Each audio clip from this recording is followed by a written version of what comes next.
अली सरदार जाफरी सरजमीन अवध के तारीखी शहर बलरामपुर यूपी में पैदा हुए। इसके बाद वो अवध की सरजमीन लखनऊ आ गए। उनके बचपन और लड़कपन का बड़ा हिस्सा इसी खूबसूरत शहर में गुजरा। इस शहर की मिली जुली तहजीब, इसके रंगारंग कुदरती मनाजिर, शेरो अदब की आला रिवायात और पुरसुकून माहौल से उनका जज्बाती रिश्ता हमेशा कायम रहा। उन्होंने सुल्तानुल मदारिस वो जामिया सुल्तानिया में इब्तिदाई तालीम हासिल की और यहाँ के हॉस्टल के 24 नंबर कमरे में रहे। इसके बाद की तालीम उन्होंने लखनऊ यूनिवर्सिटी से हासिल की। मेरा नाम शबाना अली सरदार जाफरी ने रखा है, तो मेरा हमेशा उसी की वजह से उनके साथ एक बहुत गहरा रिश्ता रहेगा। दोदा, हम उनको दोदा इसलिए कहते थे कि उनके जो बेटे नाजिम थे वो डैडी नहीं कह सकते थे, तो उन्होंने दोदा कहना शुरू किया। चुनांचे जितने भी बच्चे थे उस कम्यून में वो सब सरदार जाफरी को दोदा ही कहते थे। और मुझे याद है कि उनका एक मस्सा यहाँ होता था, इतना मज़ा आता था हमको कि हम जाके उनके मस्से को छू के उसको प्रेस करके भाग जाते थे और वो कभी हमको डांटते नहीं थे। पता नहीं इतनी छोटी सी बात है मगर इतने मज़ेदार क्यों रहती थी हमको। मैं ये किस्सा सिर्फ इसलिए सुना रही हूँ कि आपको इस बात का एहसास होना चाहिए कि वो कितनी इनफॉर्मल सी रिलेशनशिप उनकी बाकी के बच्चों से थी। जब आप अली सरदार जाफरी सुनते हैं, इतने बड़े इंटेलेक्चुअल, तो ऐसा लगता होगा कि जैसे कि बहुत ही संजीदा किस्म के आदमी हैं, लेकिन वो बहुत मज़ेदार इंसान भी थे। एक बार उन्होंने मुझे किस्सा सुनाया, मुझे तो याद नहीं है, कि वो ग्रांट रोड स्टेशन पर मैं शायद 13 साल की थी और उन्होंने देखा कि मैं जो हूँ टीटी से किसी बात पर बहुत बुरी तरह से लड़ रही हूँ और काफ़ी सारे लोग वहाँ जमा हो गए। तो वो आए भागे हुए और उन्होंने कहा कि क्या हुआ बेटा, क्या बात है? तो मैंने कहा आप मत, कोई बात नहीं है दोदा, मैं निपट लूँगी। और कई साल बाद फिर दोदा जब मेरे बारे में कहीं कह रहे थे तो उन्होंने कहा कि ये दुनिया से देखो उसी तरह से निपट रही है। तो यही खूबसूरती है और क्या। जाफरी साहब का जिक्र आज करना बड़ी मुनासिब बात है, इसलिए कि 1913 उनका साल पैदाइश है और इस साल अगर वो हमारे बीच होते तो ये उनकी ज़िंदगी का 100वां साल होता, 100 साल के वो होते। 12 में तो ज़ाहिर मंटो का साल था और मीरा जी का साल था। सन 1912 में मंटो पैदा हुए थे, 1912 में मीरा जी पैदा हुए थे। फैज़ साहब का साल 1911 था, राशिद का साल 1910 था। तो ये भी अजीब बात है कि 10, 11, 12 आप देखिए तो एक पूरी एक गैलेक्सी है और जिसमें जाफरी साहब जाफरी साहब को वो शोहरत तो नहीं मिल सकी, यानी लिटरेचर के यानी कॉन्टेक्स्ट में अगर हम देखें उर्दू की जो हिस्ट्री रही है वो हैसियत जो राशिद की है या फैज़ की है या मीरा जी की है वो तो नहीं, लेकिन जाफरी साहब बहुत बाकमाल आदमी थे। और एक तो ये कि बहरहाल उनका कमिटमेंट अपनी जगह पर। मुझे याद है उनकी ज़िंदगी का आखिरी सेमिनार जो हुआ वो अहमदाबाद में हुआ था, मैं भी गया था उसमें। वारिस अलवी ने वो सेमिनार किया था और उसके बाद ही जाफरी साहब का इंतकाल हो गया कुछ दिनों के बाद। तो मैंने जो पेपर वहाँ पढ़ा, जाफरी साहब को मैंने उनसे इजाज़त लेके कहा कि एक ऐसी बात कह रहा हूँ कि आपको शायद बहुत अच्छी ना लगे।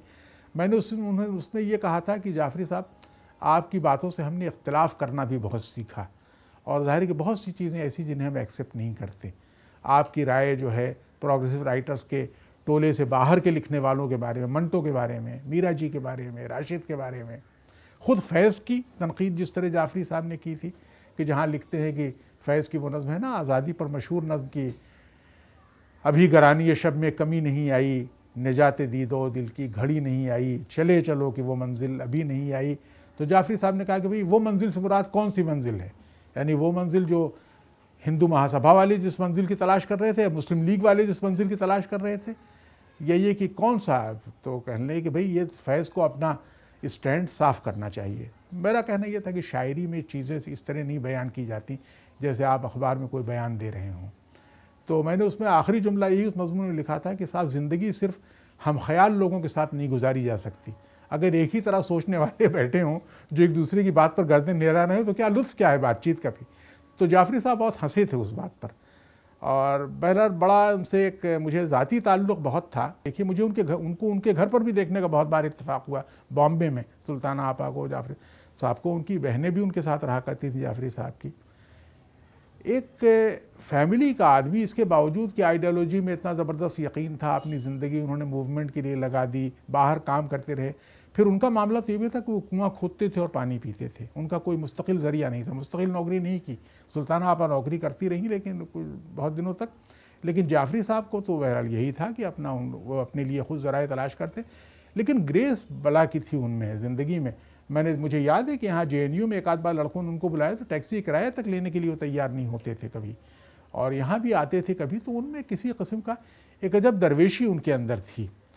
और एक बहरहाल जो एक होता है भाई किरदार एक आदमी का, कि अपनी बातें, उन्हें लड़ाइयाँ भी बहुत की अपने कॉन्टेम्प्रेरीज़ में, इख्तलाफ भी बहुत किया, बहुत सख्त बातें भी उन्होंने कही मंटो के बारे में, फैज़ के बारे में और बहुत से लिखने वाले। लेकिन ये कि दोस्तियाँ उनकी अपनी जगह पर जाफरी साहब की।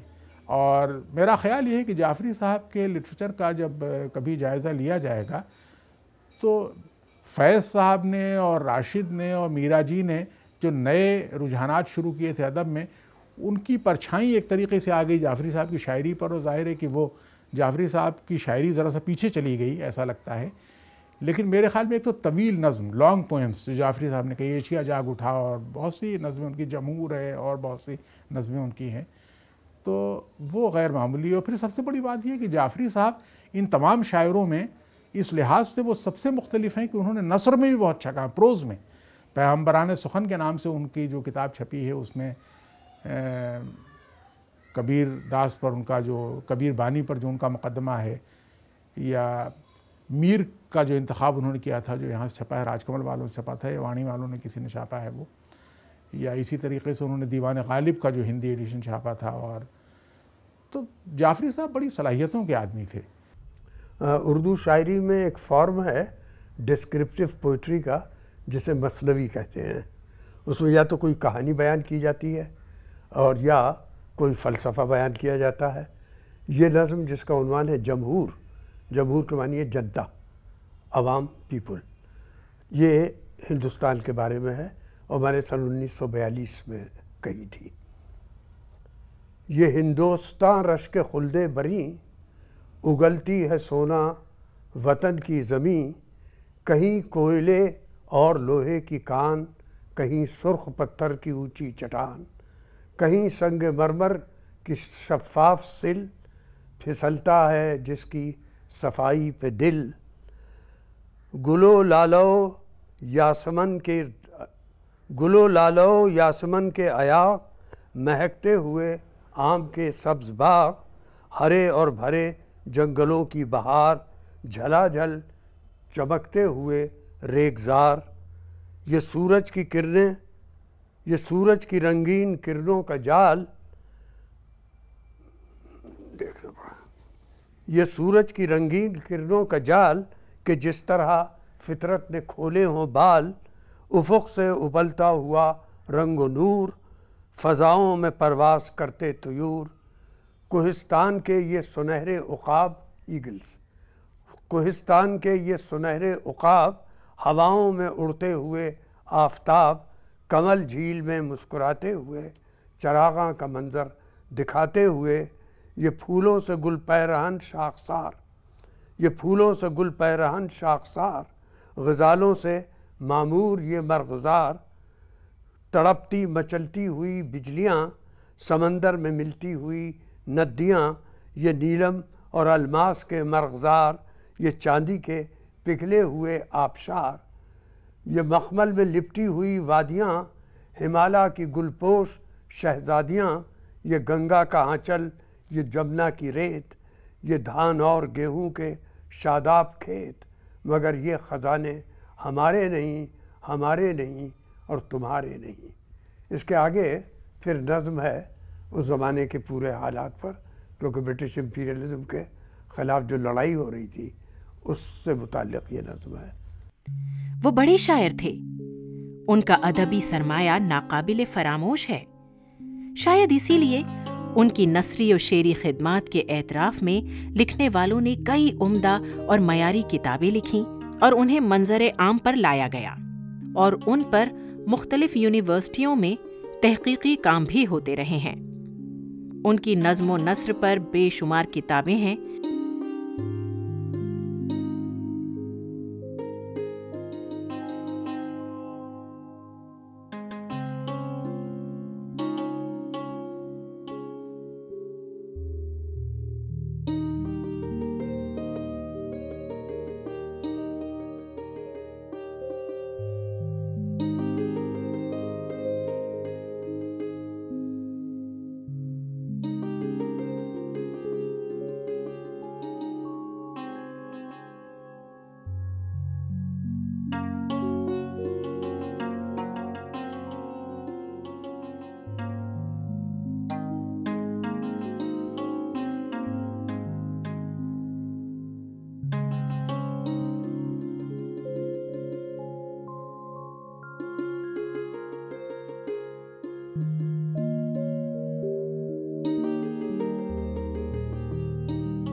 बाद में वो आला तालीम के हुसूल के लिए अलीगढ़ मुस्लिम यूनिवर्सिटी आए और यहाँ उस वक्त के मशहूर मुमताज़ हॉस्टल के 15 नंबर कमरे में रहकर इल्म का चिराग रोशन किया, तालीम हासिल की। यहाँ से वो बाद में मुंबई आ गए, जहाँ उन्होंने कम्युनिज्म की आवाज़ बुलंद की।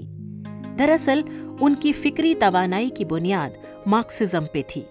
सरदार जाफरी बड़े हमागीर विजन के शायर और अदीब थे। उर्दू की क्लासिकी शायरी और सूफियाना फिक्र के दबिस्तानों से वो खूब मानूस थे। बाद में भक्ति तहरीक से वाबस्ता हिंदुस्तानी शोरा का मुताला भी उन्होंने निहायत लगन और दिलसोजी से किया। सरदार जाफरी का सबसे अहम जो रोल है और उनका कंट्रीब्यूशन वो ये है कि सरदार जाफरी सिर्फ एक शायर ही की हैसियत से नहीं, बल्कि पूरी तरक्की पसंद अदबी तहरीक के आइडियोलॉग के तौर पे उभर करके सामने आते हैं। सरदार जाफरी और उनके साथी जो उन शायरों में हैं जो अपने क्लासिकी अदबी सरमाए को ले करके दाखिल होते हैं। इन तमाम शायरों का जो है वो जो बैकग्राउंड है, जो पस मंज़र है, वो मजहबी है।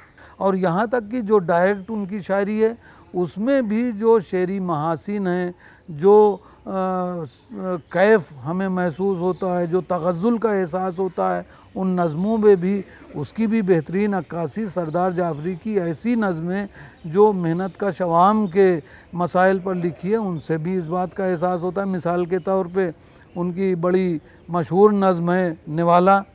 उस निवाला नज़म को जो है जब आप पढ़ते हैं या सुनते हैं तो ऐसा कहीं एहसास नहीं होता है कि हम कोई बहुत नारेबाजी या ऐसी शायरी सुन रहे हैं जिसमें वो शेरी कैफ नहीं है, वो तख़य्युल नहीं है। मिसाल के लिए ये नज़्म निवाला के माँ है रेशम के कारखाने में, बाप मसरूफ़ सूती मिल में है, कोख से जब से माँ की निकला है, बच्चा खोली के काले दिल में है, जब यहाँ से निकल के जाएगा कारखानों के काम आएगा, अपने मजबूर पेट की खातिर भूख सरमाए की बढ़ाएगा, हाथ सोने के फूल उगलेंगे, जिस्म चांदी का धन लुटाएगा, खिड़कियाँ होंगी बैंक की रोशन, खून इसका दिए जलाएगा, ये जो नन्हा है भोला भाला है, खूनी सरमाए का निवाला है, पूछती है ये इसकी खामोशी, कोई मुझको बचाने वाला है।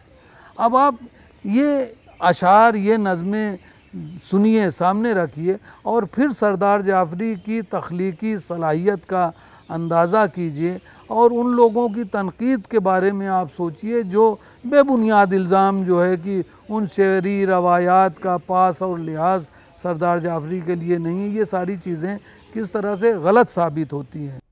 उस ज़माने में तरक्की पसंद तहरीक ज़ोरों पर थी। इस तहरीक के एजेंडे पर सरदार जाफरी ने खूब काम किया और बहुत से अहम लिखने वालों को इस तहरीक से वाबस्ता करने की कोशिश की।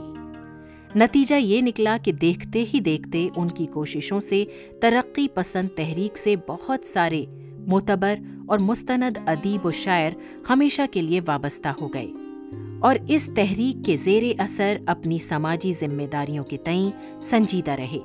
उनकी कोशिशों का ये भी नतीजा था कि नौजवान लिखने वालों ने इस तहरीक को जिला बख्शी और परवान चढ़ाया।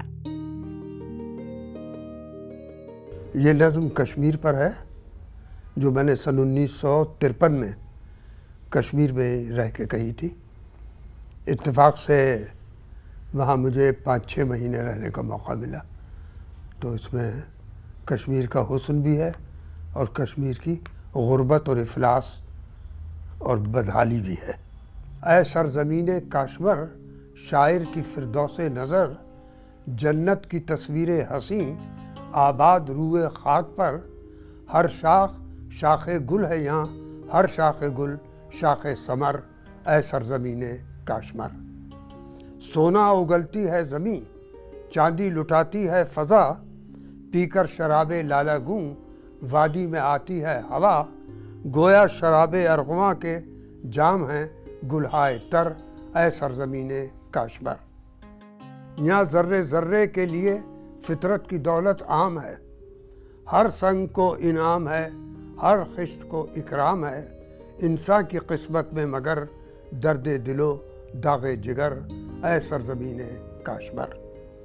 पत्थर के टीलों को हुआ मलबूस बर्फानी अता, बेजा मनाजिर के लिए भी लालो गुल की क़बा, उरिया बदन लेकिन तेरे नूरे नज़र लख्ते जिगर ऐ सरजमीने काश्मर। दौलत के साये में मगर मजबूर व माजूर व फ़कीर, आज़ाद व खुद मुख्तार लेकिन दाम साजिश में असीर, कौम शरीफ़ो चर्ब दस्तो तर दिमागो बाहुदर ऐ सरजमीने काश्मर। धुंधली नज़र आती हैं कुछ रंगीन और रोशन वादियाँ, पड़ती हैं शायद दूर से न्यूयॉर्क की परछाइयाँ, पोशीदा ज़ेरे शाख गुल तीरो सिना तेगो तबर ऐ सरजमीने काश्मर। हाँ बिक न जाए देखना तेरे शहीदों का लहू, हाँ लुट न जाए किश्ते गुल, हाँ उड़ न जाए रंगो बू, हाँ तुल न जाए डॉलरों के ढेर में शाखे समर ऐ सरजमीने काश्मर। बदली नज़र आती है कुछ मशरक़ के बागों की हवा, है भैरवी की तान से गूंजी हुई सारी फ़ज़ा, चहकेंगे तेरे बाग में कब नग़मा संजाने सार ऐ सरजमीने काश्मर। गंगो जमन की तहनीत लाया हूँ तेरे वास्ते, जमहूरियत की राह में मिलते हैं सारे रास्ते, हर कारवाने शौक़ की है एक मंजिल एक डगर ऐ सरजमीने काश्मर। शायर की फिरदौस नज़र जन्नत की तस्वीर हंसी। अली सरदार जाफरी ने शायरी भी की, तनकीद भी और अदब को अपने खूने जिगर से सींचा भी। अपने कलम से जिंदगी के हर पहलू को छूने की कोशिश की। उनका कलम मजदूरों किसानों पर होने वाले जुल्म के खिलाफ हमेशा रवां दवा रहा। यही नहीं बल्कि वो बाकी दूसरे अदीबों की तरह इब्तिदा से फिल्मों से भी जुड़े रहे। उन्होंने अनहोनी, परदेसी, शहर और सपना, आसमान महल जैसी यादगार फिल्मों में नगमे लिखे। ये उनके गहरे लगाव का ही नतीजा था कि उन्होंने 11,000 लड़कियां फिल्म भी बनाई।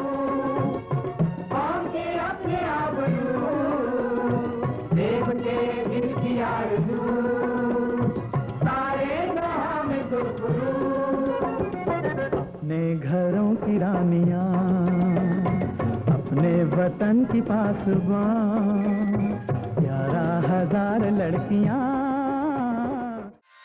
और आगे चलकर एक डॉक्यू ड्रामा सीरियल कहकशां भी प्रोड्यूस किया, जो बेहद मकबूल हुआ।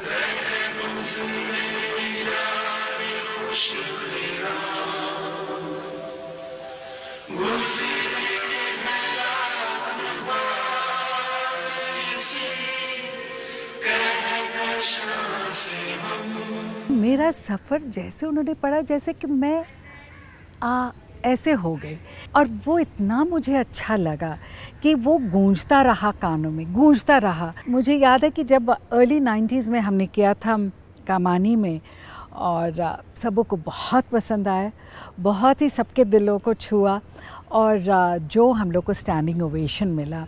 और सरदार भाई ने कहा कि ये तुम्हारा है, बस ये तुम्हारे लिए है।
जाना